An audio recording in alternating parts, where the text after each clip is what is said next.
সুতরাং পরিষ্কার করে বলতে চাই, এই যে ট্রান্সজেন্ডার ইস্যু আমাদের মাঝখান থেকে মোটামুটি বাংলাদেশের সোশ্যাল মিডিয়া সহকারে বিভিন্নভাবে আলোচিত হয়েছে। এখন যদি মামুনুল হক বাহিরে থাকতো, ব্রাক এবং ইহুদি খ্রিস্টানদের দালাল ট্রান্সজেন্ডার যারা আবিষ্কার করেছে তাদের বিরুদ্ধে আরেকটা প্রতিবাদ হতো, আরেকটা গণজমায়েত হতো। ঠিক আওয়াজ করে বলেন। মুহতারাম হাজিরিন, আমার এই জমিনের ভিতরে ইমানদারের কলিজার ভিতর থেকে নারীর মোহাব্বত টান দিয়ে ছিঁড়ে ফেলে পুরুষের মোহাব্বত ঢুকানোর জন্য ট্রান্সজেন্ডার। আর কথা কয় না, কথা কয় না। আব্বাজানকে জান্নাতের ভিতরে বানাইছেন, আব্বাজান আদমকে একা একা ভালো লাগে না। আল্লাহ কই বুঝছি তোমার কি দরকার, কি দরকার? বলে বাম পাজরের হাড্ডি খুলে সেখান থেকে আম্মাজান হাওয়াকে বানাইছেন। আব্বাজান ধরতে চায়, আল্লাহ কয় আগে ধরতে পারবে না, বিবাহ পড়াইল। সুবহানাল্লাহ। তো এই জান্নাত থেকে পুরুষ নারীর প্রতি আকৃষ্ট থাকবে, এটা আল্লাহ পাক তার পক্ষ থেকে নিজে দান করেছেন। নারীর প্রতি পুরুষ আকৃষ্ট, পুরুষের প্রতি নারী আকৃষ্ট, এটা আল্লাহ প্রদত্ত সিস্টেম। সুতরাং এই সিস্টেমকে পরিবর্তন করে মানুষের মাঝে সমকামিতা যারা চালু করতে চায় তাদের বিরুদ্ধে আরেকটা যুদ্ধ হবে, আরেকটা যুদ্ধ হবে। সুতরাং মুহতারাম হাজিরিন, এই জমিনের ভিতরে সর্বপ্রথম সমকামিতা যারা চালু করেছিল, সর্বপ্রথম এই জমিনে যারা সমকামিতা চালু করেছে সে শয়তান। কথা কয় না, কথা কয় না। হযরত জাতির পিতা হযরত ইব্রাহিম আলাইহিস সালাতু ওয়াস সালাম, ঠিক কি না? আব্বাজান আমাদের জাতির পিতা কে? হযরত ইব্রাহিম আলাইহিস সালাতু ওয়াস সালাম। তার ছেলের নাম, একজনের নাম হলো ইসমাইল, আরেকজনের নাম কি? ইসহাক। একটা ইসরাইলি বংশ আর একটা ইসমাইলি বংশ। আল্লাহ পাক ইসমাইলি বংশে আমার আপনার নবীকে দান পাঠাইছেন এবং ইসরাইলি বংশে আল্লাহ হাজার হাজার পয়গম্বর পাঠাইছেন। মুহতারাম হাজিরিন, ইসহাকের সন্তানের নাম ইয়াকুব, ইয়াকুবের সন্তানের নাম ইউসুফ। এরকম বিশাল বড় সিরিয়াল। খুব ভালো করে বুঝবেন, ওই জামানায় আরেকজন পয়গম্বর ছিলেন, তার নাম হলো পয়গম্বর লূত আলাইহিস সালাতু ওয়াস সালাম, যে ছিল হযরত ইব্রাহিম আলাইহিস সালাতু ওয়াস সালামের ভাতিজা।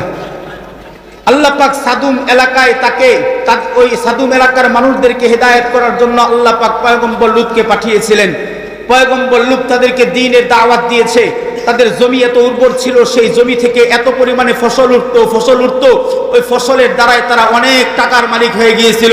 পৃথিবীর বিভিন্ন জায়গা থেকে মানুষ তাদের কাছ থেকে খাদ্য সামগ্রী কিনে নিয়ে যাইতো। আপনাদের কষ্ট হচ্ছে? দুটো হাত তোলেন তো, দুটো হাত তোলেন।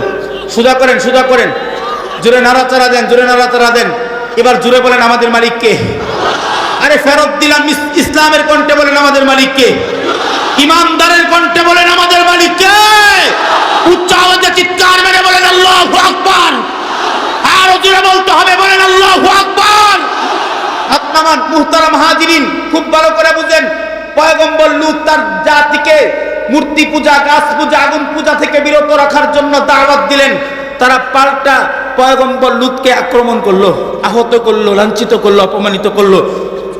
বর্তমানে আলেমরা যখন মদখুর, গাঁজাখুর, সুদখুর, ঘুষখুরের বিরুদ্ধে কথা বলে তখন তাদের গায়ে চুলকানি উঠে যায়। জোরে কয় না, জোরে কয় না। ডাল চুর, গম চুর, বিধবা ভাতা চুর, এমনকি টয়লেট চুর ব্যক্তিদের বিরুদ্ধে আলেমরা কথা বললে তাদের গায়ে চুলকানি উঠে যায়। তবে আল্লাহর কসম করে বলি, আলেমরা সত্য প্রকাশ করে যাবে, সত্য প্রকাশ করে যাবে। যার জুলুম ভয় পাবে না, যার জুলুম ভয় পাবে না। মুহতারাম হাজিরিন, এরা উল্টা দাতানি দেয়। সুখ শান্তিতে থাকলে মানুষের গাড়ির রক মোটা হয়ে যায়। তখন সুখ শান্তি থাকলে আল্লাহ বুইলা জমিনের ভিতরে গুনাহ বেশি করা শুরু করে দেয়। কথা কোন ঠিক কিনা? শয়তান চিন্তা করলো গুড়ি একটা খেলায় ফেলায়। কি গুড়ি?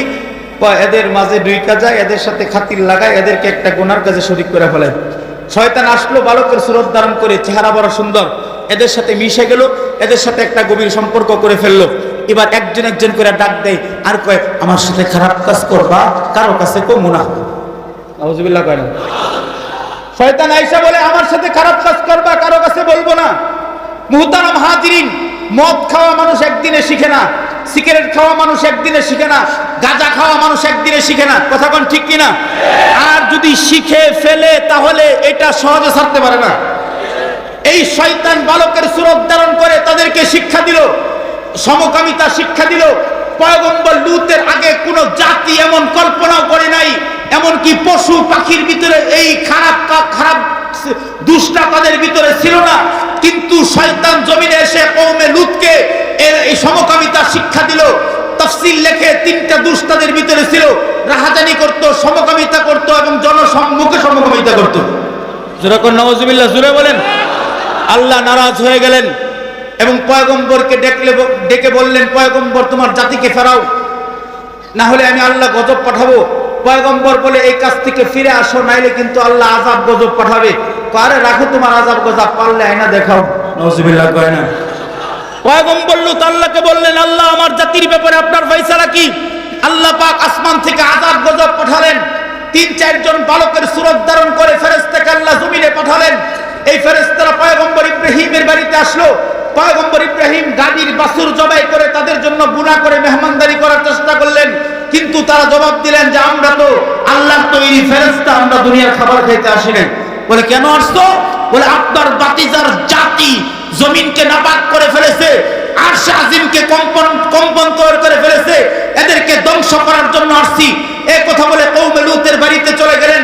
এই নিকৃষ্ট বর্বর জাতি যখন শুনলো পয়গম্বর লূতের ঘরে সুন্দর সুন্দর কয়েকজন বালক আছে, তারা দল বেঁধে এসে তার বাড়িতে আক্রমণ করলো। পয়গম্বর বলল, দেখো এরা আমার মেহমান, এদের উপর আক্রমণ করো না, এদের উপর কোনো ধরনের চাপ সৃষ্টি করো না। তোমাদের যদি জৈবিক চাহিদা পুরা করতেই হয়, আমার মেয়ে আছে, তাদের সাথে বিবাহ করে তারপর জৈবিক চাহিদা পুরা করো। তাদের কথা না মেনে দরজা যখন ভাঙতে গেল, এই বালকগুলো ডাক দিয়ে বলল, এই পয়গম্বর টেনশন করার কোনো কারণ নাই, আমরা দুনিয়ার কোনো বালক না, ফেরেশতা নামক বালক আল্লাহ জমিনে আমাদেরকে পাঠাইছে এদেরকে ধ্বংস করার জন্য। আপনি আপনার এই কয়েকজন সাথী নিয়ে চলে যান গন্তব্যের দিকে। চলে গেল। আল্লাহ পাক জিবরাইলকে ডাক দিয়ে বললেন, জিবরাইল তোমার অনেকগুলো পাখার ভিতর থেকে একটা পাখা কওমে লূতের জমিনের ভিতর দিয়ে ঢুকিয়ে দাও, আসমানের উপর উঠিয়ে ফেলো। আসমান থেকে আল্লাহ পাথরের বৃষ্টি নামালেন। প্রত্যেকটা লোকের নাম সেই পাথরের ভিতরে লেখা ছিল, উল্টিয়ে জমিনের সাথে মিশিয়ে দিলেন। এখনো পর্যন্ত এই দৃষ্টান্ত বাংলার পৃথিবীর জমিনে আছে, ওটাকে বাহরুল মাইয়িত বলা হয়। সুতরাং জমিনের যারা সমকামিতা চালু করার ষড়যন্ত্র চক্রান্ত করতেছে, আমাদের আগামী প্রজন্মের ভবিষ্যৎকে বেড়ে ফেলার ষড়যন্ত্র চক্রান্ত যারা করতেছে, কওমে লূতকে আল্লাহ যেভাবে ধ্বংস করেছে তাদেরকেও ধ্বংস করে দিবে, তাদেরকেও ধ্বংস করে দিবে। লাস্ট কথা, ৩ নম্বর কথা, সমকামিতা যদি জমিনে চালু করে, তারা গোপন ভাবে করুক আর প্রকাশ্যে করুক, যেভাবেই ষড়যন্ত্র চক্রান্ত করে মেনে নেবেন। আরো জোরে বলেন, মেনে নেবেন। জাতীয় পর্যায়ের হক্কানি রব্বানি আলেমরা যদি আমাদেরকে ডাক দেয়, বাংলার জমিন থেকে সমকামিতা যারা চালু করতে চায় এদের ষড়যন্ত্রকে রুখে দেওয়ার জন্য দেহের তাজা রক্ত বিলিয়ে আরেকটা সপ্রা চত্বরে যেতে কে রাজি হাত মেলে দেখা দাও। নারে তাকবীর, নারে তাকবীর, নারে তাকবীর। ইসলাম দিন ইসলাম, ইসলাম দিন ইসলাম। ইসলামের শত্রুরা, ইসলামের শত্রুরা। 2 নাম্বার কথা, কোরআন বলে আমার নবীর পরে কোনো নবী নাই, নবীও বলে আমার নবীর পরে কোনো নবী নাই। আমার নবীর খতমে নবুয়তকে অস্বীকার করে যারা নিজেদেরকে মুসলমান বলে, তারা কি মুসলমান না কাফের? আরো জোরে বলতে হবে, মুসলমান না কাফের?